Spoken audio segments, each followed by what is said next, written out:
First of all, I have to apologize for subjecting you all to this. What you're about to see are small clips of Donald Trump with the National Association of Black Journalists. And you'll hear me give my take on his BS answers. And quite honestly, you're going to get sick of it too. I'll promise to be gentle with the Donald Trump clips, but you need to know what kind of person this monster is. Firstly, the moderator gave Donald Trump a full rundown of his racism in the last few years, just in the last few years. And don't worry, Donald, we got receipts. The elephant in the room, sir. A lot of people did not think it was appropriate for you to be here today. You have pushed false claims about some of your rivals, from Nikki Haley to former President Barack Obama, saying that they were not born in the United States, which is not true. Is if I go to your hospital where you were born, or my hospital, I can tell you the room number, I can tell you the nurse's name, I can tell you how much my parents had to pay to bring me into this world, a bad day for the world.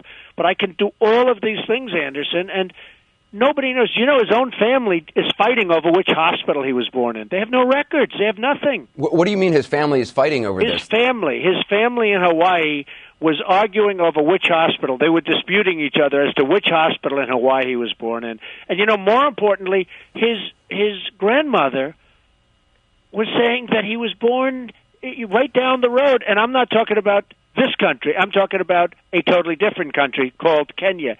That he was born in Kenya, down the road, in the hospital. 51 seconds go by, all of his handlers are in the room, and all of a sudden they're all shouting and jumping up and down, and then she sort of said, I mean Hawaii, after 51 seconds. And wait he a was minute. close to getting... You have told 4 congresswomen of color who were American citizens to go back to where they came from.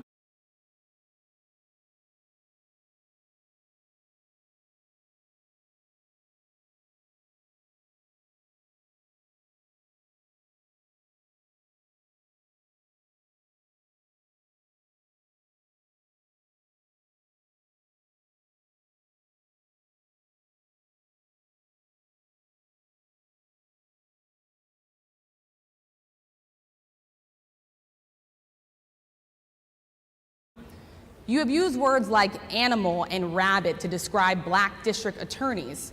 You've attacked black journalists, calling them a loser, saying the questions that they ask are, quote, stupid and racist. You've had dinner with a white supremacist at your Mar-a-Lago resort.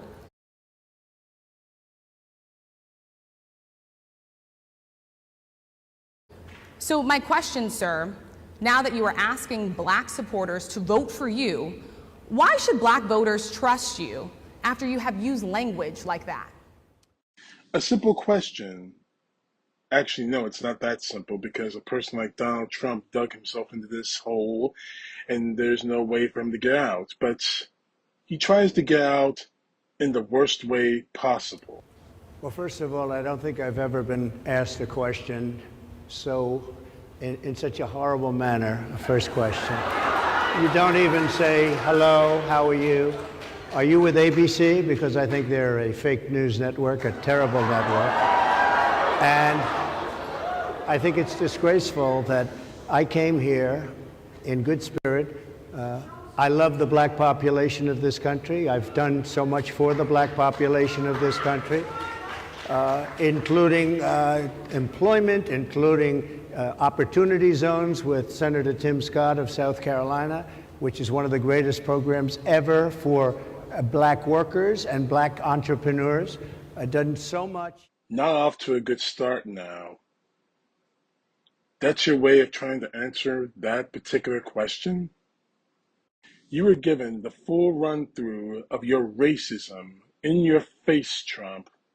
And again, we got the receipts of you having dinners with a white supremacist, and that in this particular case, Nick Fuentes, of you giving disparaging words to anyone who pisses you off, whether they be a district attorney or a member of Congress. Of your birtherism, which has gone to birtherism 2.0, now that Kamala Harris is in the presidential ticket. and you can't even get yourself out of the hole you dug?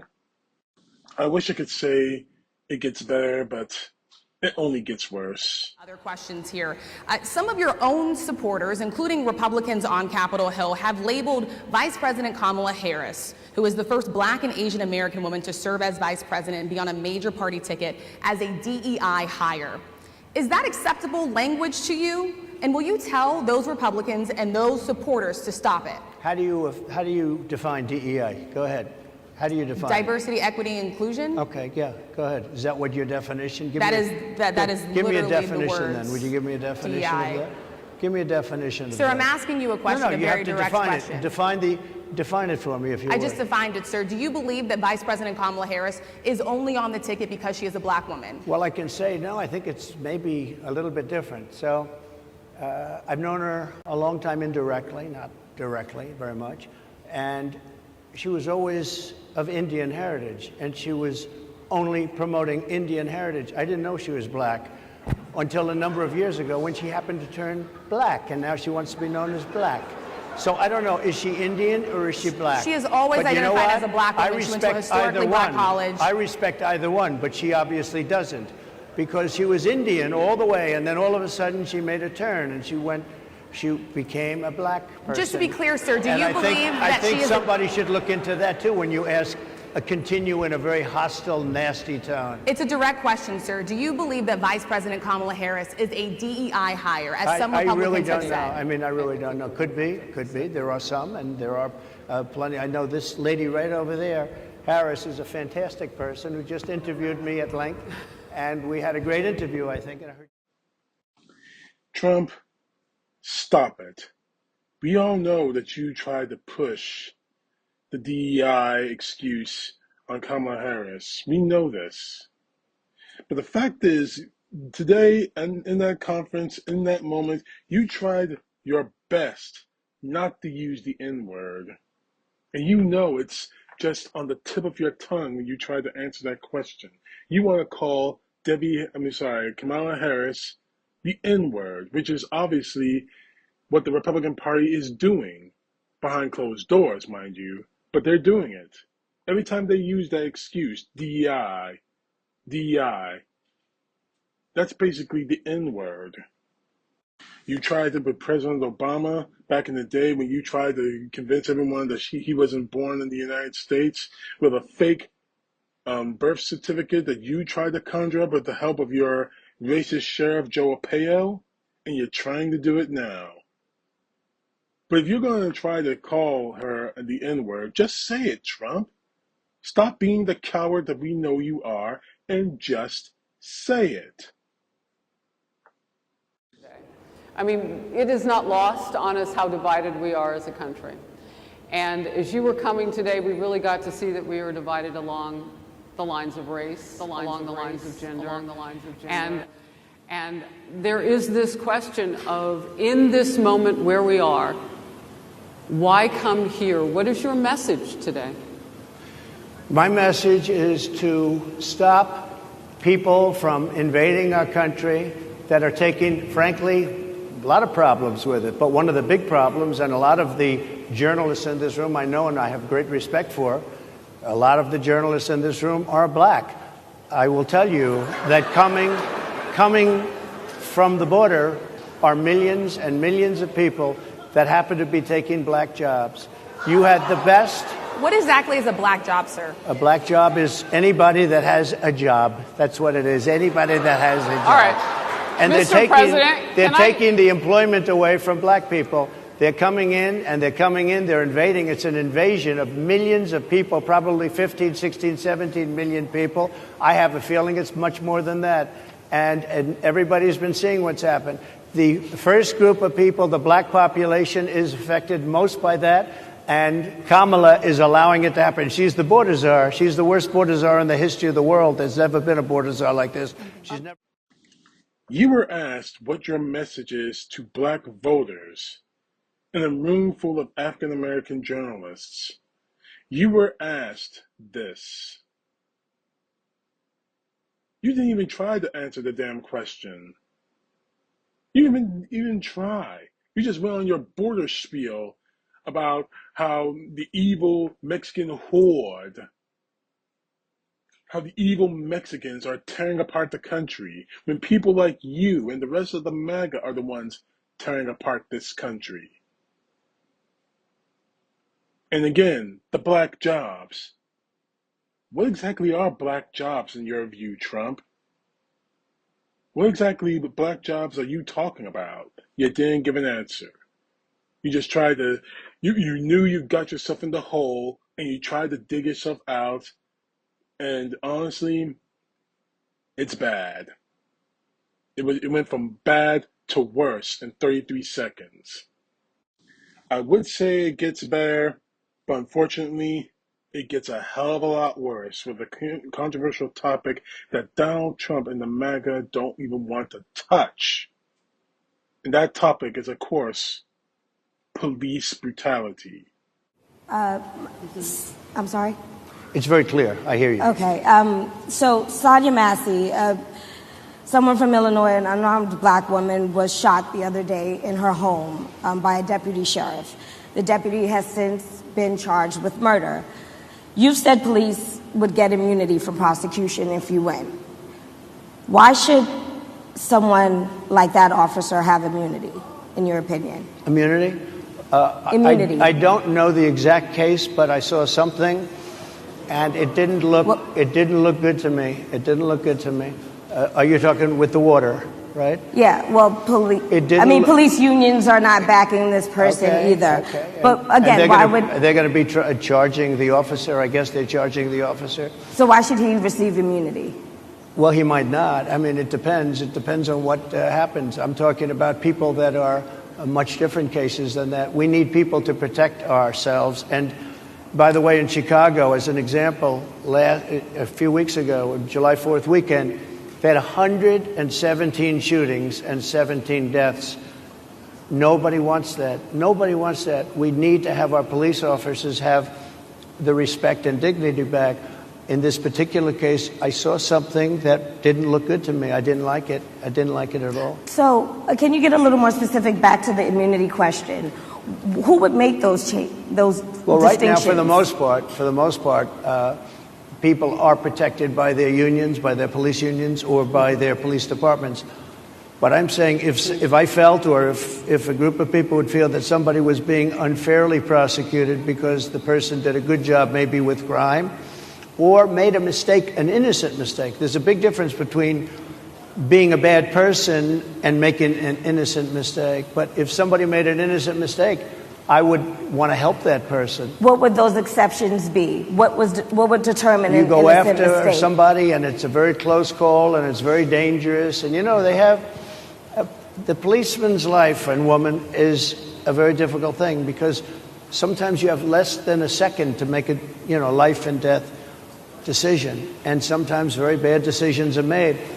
They're not made from an evil standpoint, but they're made from the standpoint of they made a mistake. So I want to follow up really quickly. I find it interesting because you do talk about reining in prosecutors, especially when it comes to prosecutors that are prosecuting you. Why doesn't that skepticism apply to law enforcement? Well, I've been prosecuted because I'm a political opponent of two people that have weaponized our justice system. I've been prosecuted. I just won the big case in Florida. Everyone said that was the biggest case. That was the most difficult case. And I just won it. Now, Biden has a similar case, except much worse. I was protected under the Presidential Records Act. Biden wasn't because he wasn't president at the time. And he had 50 years worth of documents. And they ruled that he was incompetent and therefore he shouldn't stand trial. And I said, isn't that something? He's incompetent and he can't stand trial, and yet he can be president. Isn't that nice? Mr. President, but they released him on the basis that he was incompetent. They said he had no memory and he was a nice old guy, but he had no memory, and therefore we're not going to prosecute him. I won the case, and it got very little publicity. I didn't notice ABC doing any publicity on it, George. We cover you extensively, sir. I'd love to move over on to different topics. I didn't notice you do any publicity on it at all. I won the case, the biggest case. This is an attack on a political opponent. I have another one where Sir, I have if you a don't mind, I'd hostile love judge. to. We have you for a limited time, sir. I'd love to move on to different No, topics. excuse if you. we You're the can. one that held me up at 35 minutes, just so you understand. So, you found one case, just one case that didn't look good to you. It didn't look good to me. Just one case that didn't get good to me. Just one. Just one? Trump, stop it. We know that you're a fucking racist. We know this. We know you don't care when an unarmed black man or black woman, black boy or girl is murdered. We know that. We know you don't give a damn. We know all that. You showed it during your whole damn presidency.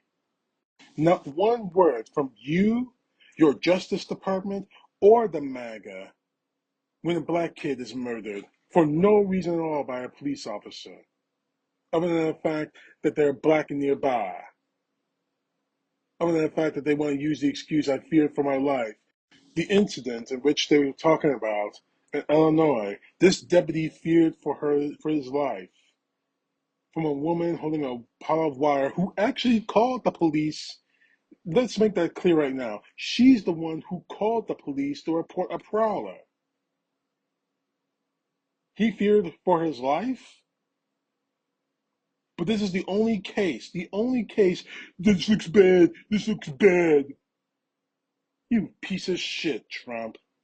But then he goes to that, oh, woe is me bullshit about how he's being investigated and prosecuted for crimes we know Donald Trump committed. And regardless of what's going on in Florida, thanks to that corrupt ass Eileen Cannon,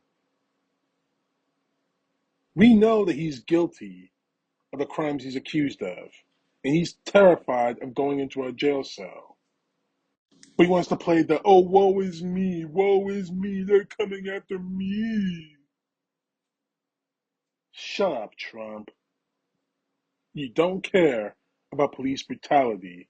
You've announced many times that you will give immunity to police officers who cross that line. So you don't honestly care about the facts, you don't care about lives lost, and you don't care at all if police officers who are sworn to defend us, to protect us, cross the line. If we can move on now to the state of the race, sir, I want to get back to the campaign. Senator J.D. Vance is your running mate. He's had a lot of controversy lately, and I want to read you a few things that he has said in the past. He said the Democrats running the country are a bunch of childless cat ladies who are miserable at their own lives and the choices they've made, and so they want to make the rest of the country miserable too. He's not talking here about how great it is to be a parent. He's attacking what he says are the choices people are making to not have children. Did you know that he had these views about people who do not have children before you picked him to be your running mate, and do you agree with him? No, I know this. He is very family-oriented, and he thinks family is a great thing. That doesn't mean he thinks that if you don't have a family, it's not. I know people with families. I know people with great families. I know people with very troubled families. And I also know people with no families. They didn't meet the right person. Things happen. You go through life, you don't meet the right person. But he's not just talking about families here. He also says that people that don't have children should get less votes than those that do. I'm just speaking for myself. Is that your campaign I think position? I'm speaking for him, too. He strongly believes in family. But I know people with great families. I know people with not great families that don't have a family. And the people without the family are far better. They're superior in many cases, okay? He's not saying they're not. What he's saying is that he thinks the family experience is a very important thing. It's a very good thing. But that doesn't mean that if you grow up and you grow older and you don't meet somebody that would be wonderful to meet and would have been good, that that's a bad thing. He's not saying that. My interpretation, you'll have to ask him, actually, but my interpretation is he's strongly family-oriented, but that doesn't mean if you don't have a family, there's something wrong with it. Just one last point, and then we'll move on. Just one of the bedrock principles of American life is one person, one vote. Senator J.D. Vance has suggested that someone who has children should have more votes than a person who does not have children. I just want to be clear here. Is that the position of your campaign? Well, no, but it's not something I have ever heard before. I can tell you this.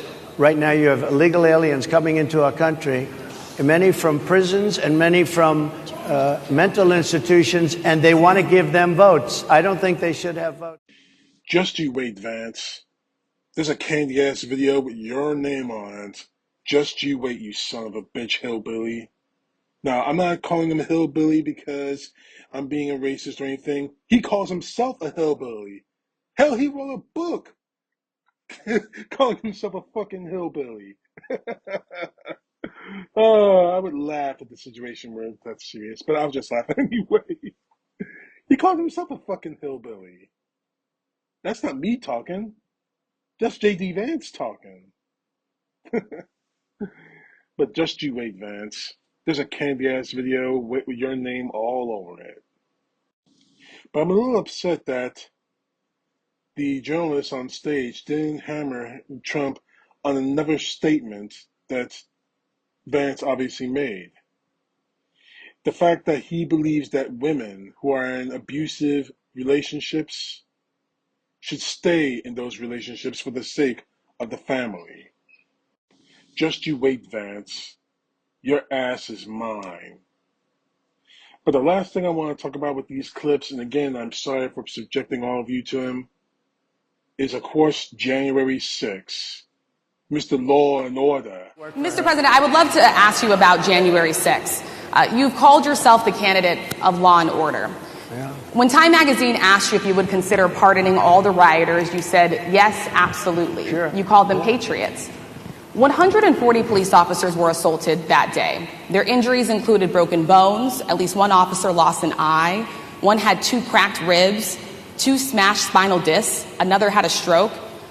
Were the people who assaulted those 140 officers, including those I just mentioned, patriots who deserve pardons?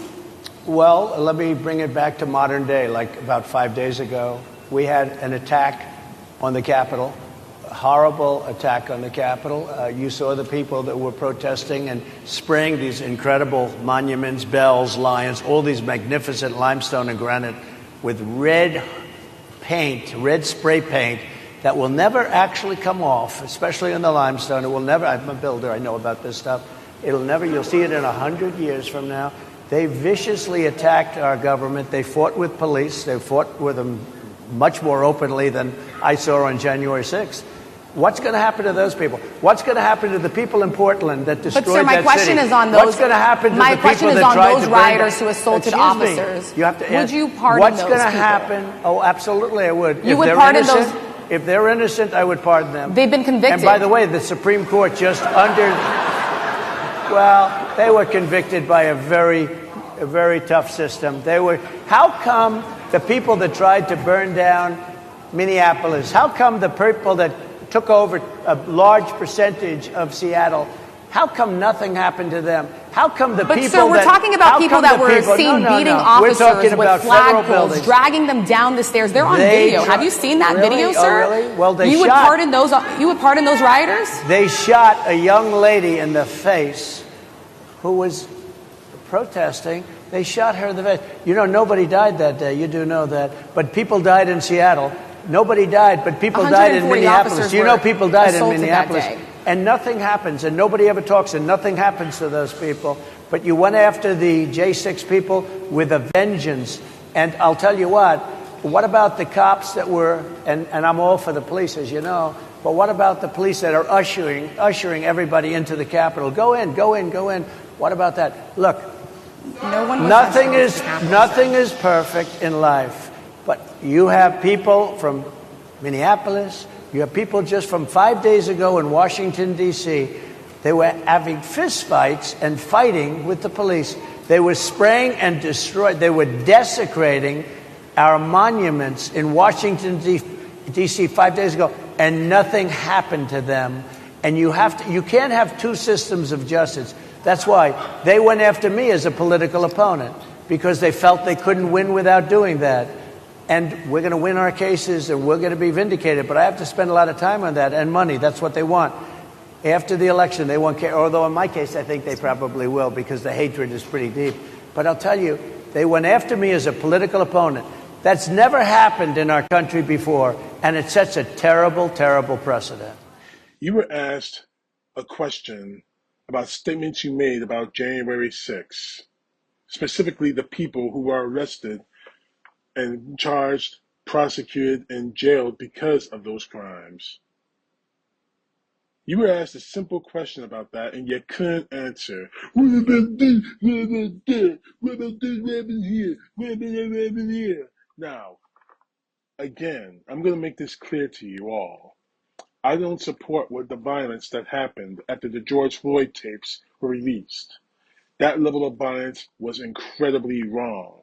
Protest if you must, but the violence, when you violently retaliate like that is where I draw the line.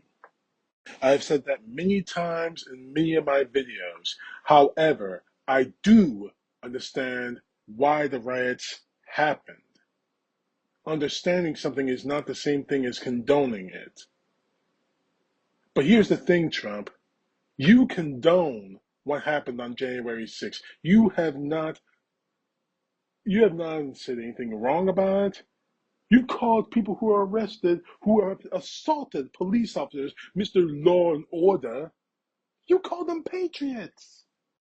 You call people who assaulted police officers on January 6th patriots and political hostages and whatnot. And your only response is, what happened here? What happened there? What happened back then? I'm going to stop there when it comes to the clips and just give you my final thoughts on this.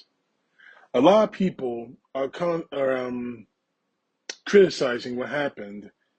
Well, let me put it this way. They're not criticizing what happened there. Not only that, but they're trying to criticize the National Association of Black Journalists for having Donald Trump there. This is just another example. Now, I'm not condemning them, but this is because this is just another example as to Donald Trump exposing himself for what he really is. A scumbag, racist, bigoted idiot. He must have been clamping his tongue hard, biting down on his tongue hard not to say the N-word in front of all those people, because one, they'll probably cut his ass, and two, his hope for the presidency is over, and three, it will continue to expose him as the racist that we all know that he is. But I find it incredibly funny, almost through the whole duration of this convention. Trump was trying to play the victim of this whole thing. How dare you ask me that question? How dare you make me wait? You should have learned this when you ran for the presidency 8 years ago, that not everyone is going to throw softball soy boy questions at you.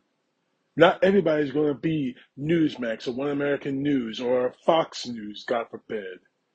They're not going to bend over and get on their knees and kiss your ass or suck your cock or whatever the hell you want from these people. Because obviously, that's the only thing you were probably thinking about. Getting some jungle fever love with 3 women on the stage. Or maybe that's not what you're thinking about, because I don't know if you like black women or not, because I don't know if you swing that way. I don't give a fuck. But here's the facts. You made a total ass of yourself up there, Trump. And more to the point, you exposed yourself as the racist we all know you are. Do yourself a favor, Trump. Get ready to write your concession speech. Matter of fact, think about dropping out of the presidency, out of the race altogether. Because Kamala Harris, she's a big girl, if you forgive me for saying so, if you give that saying. Keep attacking her on her race. It just shows you to be a fucking racist, Trump. Keep attacking her on the fact that she's a woman, because it just makes her even stronger. She's focused on the issues. You're focused on revenge. That's no way to run a campaign, and that's no way to run a country, unless you're aspiring to be Adolf Hitler, and we all know you fucking are. You fucked yourself up, Trump, at the National Black Convention of Journalists. And I want to applaud those people for exposing you for the fraud, the racist, and the bigot that you are. keep opening your mouth, and keep opening your mouth, keep talking, and you'll destroy yourself. And next time, it wouldn't have to take some shooter on the roof to take you down. You're going to take your own self down, old man. And it's happening now. CTP, know the truth. God bless. Peace to the left, justice to the left.